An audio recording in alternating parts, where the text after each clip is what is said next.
News দেখছেন আপনারা। সাংসদ খগেন মুর্মুকে আটক, তারপরে প্রতিক্রিয়া দেখছেন আপনারা। কালিয়াচক রাজ্য মহাসড়কে অবরোধ। গতকালকের ঘটনার পরে আজ কালিয়াচক থানার ঘিরে বসেছে এলাকার বিজেপি কর্মীরা। ব্যস্ততম রোড ব্যাপকভাবে যানজটের শিকার হয়ে পরে পুলিশ প্রশাসন এসে যান চলাচল স্বাভাবিক করার চেষ্টা করে। চলুন সংক্ষেপে ঘটনাটি তুলে ধরার চেষ্টা করছি। খগেন মুর্মুকে মেরেছে, তাই জন্যই আমরা এসেছি।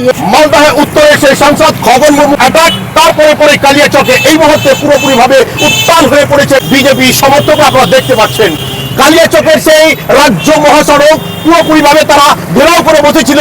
সঙ্গে সঙ্গে খবর পেয়ে কালিয়াচক পুলিশ প্রশাসন এসে কিন্তু যাতায়াত ব্যবস্থা স্বাভাবিক করেছে। এই মুহূর্তে আমরা জানার চেষ্টা করব গতকালকের সেই শনিবারের দুপুরের সেই ঘটনা। নাগরাকাটায় যে বন্যা, রাজ্য সভাপতির নির্দেশে এবং সব উত্তরবঙ্গের যে সাংসদ এমএলএ এমপিরা ছুটে গেছিলেন ত্রাণের জন্য, এর পরিপ্রেক্ষিতে যে হামলা হয়েছে এটা নক্কারজনক এবং দুঃখজনক।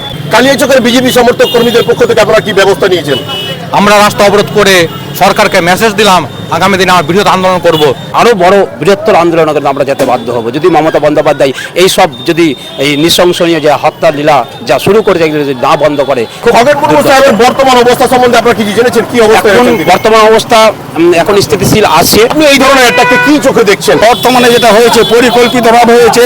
কলকাতাতে কার্নিভাল থেকে উস্কিয়ে দিয়ে এক ধরনের সন্ত্রাসবাদীকে বাংলাদেশি রোহিঙ্গাদেরকে দিয়ে পরপর 3 বার এটা প্রোগ্রাম, এটা উত্তরবঙ্গে আক্রমণ করা হলো। কালিয়াচকবাসী আমরা মনে করি যে আমরা যে হিন্দু মুসলমান বসবাস করি, আমরা চাই দেশের মধ্যে ওই সন্ত্রাসবাদী রোহিঙ্গাদের দিয়ে এই মমতা ব্যানার্জি আমাদের ঠেকিয়ে রাখতে পারবে না। আর গতকালকের সেই শনিবারের দুপুরের সেই ঘটনা, নাগরকাটার বিভিন্ন এলাকায় যে প্রাকৃতিক দুর্যোগ, সেই প্রাকৃতিক দুর্যোগ পরিদর্শনে গিয়েছিলেন মালদহের উত্তর সেই সাংসদ খগেন মুর্মু, সঙ্গে ছিলেন অত্র এলাকার একজন এমএলএ। সেই নাগরকাটা যেতেই সেখানে কিন্তু তাদের উপরে অ্যাটাক করা হয়। এই মুহূর্তের সরাসরি কালিয়াচক ব্রেকিং নিউজ চ্যানেলে এসে একটি গ্রাউন্ড রিপোর্টে তুলে ধরা হলো গতকাল শনিবারে মালদহের উত্তরের সেই সাংসদ খগেন মুর্মুর উপরে আটক, তারপরে কালিয়াচকের বিজেপি কর্মসমর্থক তারাও কিন্তু পুরোপুরি ভাবে উত্তাল হয়ে পড়েছে। এই মুহূর্তে সরাসরি সেই কালিয়াচক ব্রেকিং নিউজ চ্যানেল সেই গ্রাউন্ড রিপোর্ট। আমাদের এই পর্যন্ত কালিয়াচক ব্রেকিং নিউজ চ্যানেলের পক্ষ থেকে সকলকে জানাই অসংখ্য ধন্যবাদ।